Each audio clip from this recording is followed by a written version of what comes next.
let me give you a quick guide going to Chiffon Old Street.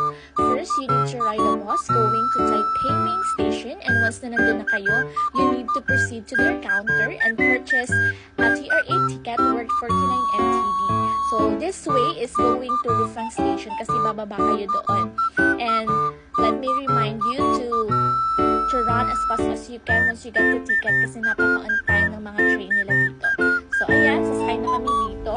And habang nasa biyahe, kailangan namin i-take note yung mga dadaanan para hindi kami maligaw. So, ayan, nandito na kami sa Rufang Station and naglalakad lang ako dyan para makapag-transfer na sa another train. Ang kailangan niyo pong hanapin is yung platform 3 and may nakalagay na Pingsi Line. So, dun sa Pingsi Line, dun yung way papuntang Chiffon.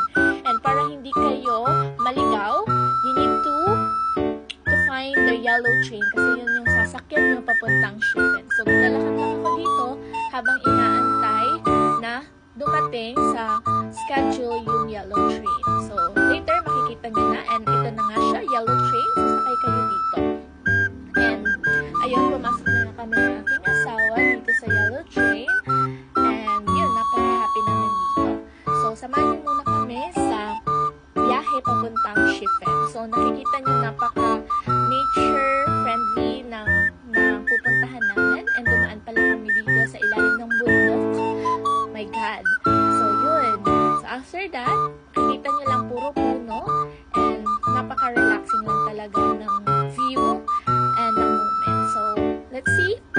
And wait para mapakita namin yung Chiffon Old Street kung saan pinapalipad yung lantern and madami pang mga pagkain doon and souvenir. So, ayan na nga, nandito na kami sa Chiffon Station. So, naglalakad ako dyan kasi nahanap yung Chiffon na signage. Kasi gusto ko din mag-picture. Kaya inas ko yung aking asawa, na-picturean ako dito sa signage na to. And matagal kami dito nag-stay kasi napakadaming tao and tinatiming namin na wala na talagang tao sa likuran. And ngayon, nag-decide na kami na tingnan pa yung ino-offer ng Chiffon Old Street. And una, bubungad sa inyo dito is yung mga pagkain nila and mga street foods, boutique, mga pasalubong, and everything. Kayo na lang talaga yung magsasawa kung ano ba talaga yung gusto nyo.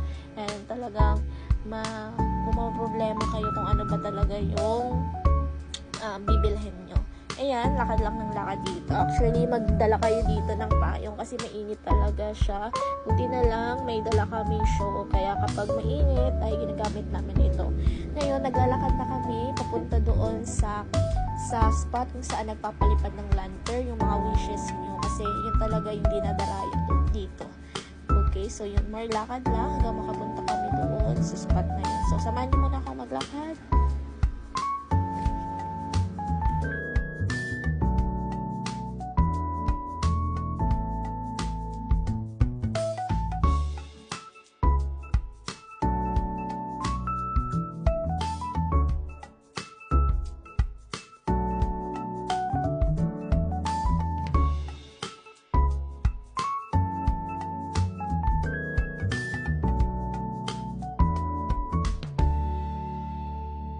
And nandito na kami sa spot kung saan nagsusulat ng mga wishes sa lantern and also kung saan nagpapalipad ng lantern. So by the way, yung lantern na to is worth 250 NTD.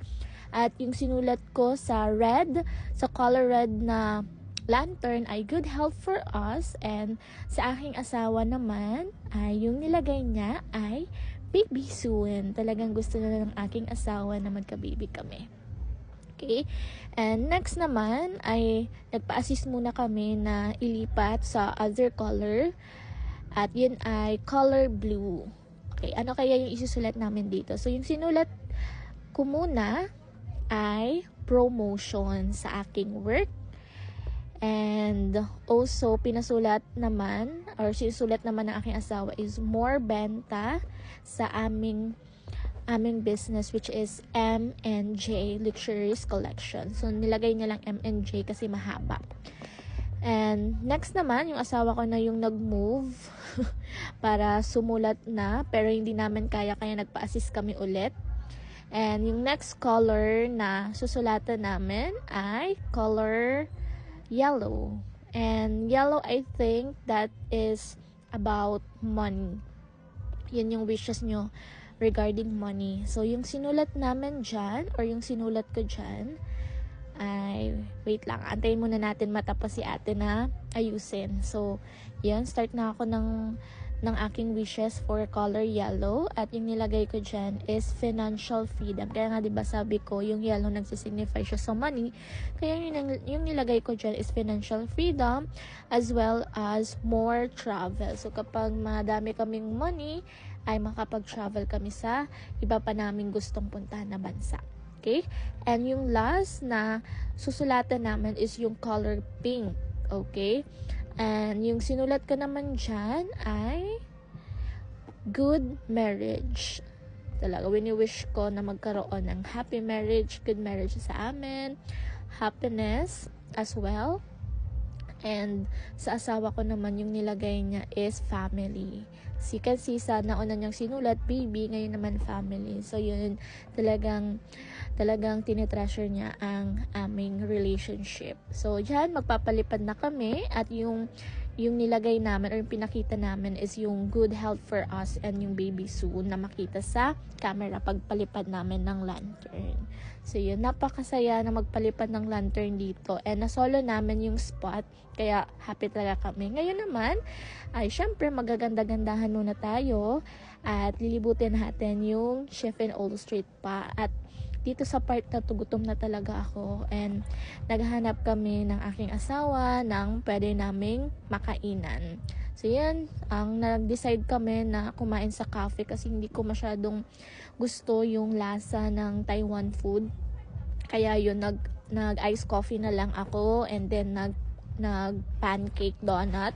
And sa asawa ko naman, bumili siya sa labas ng street food. Dito, pabalik na kami nito ng Taipei Main Station kasi pagod na talaga and mahirap maghabol ng train. So yun, thank you guys for watching!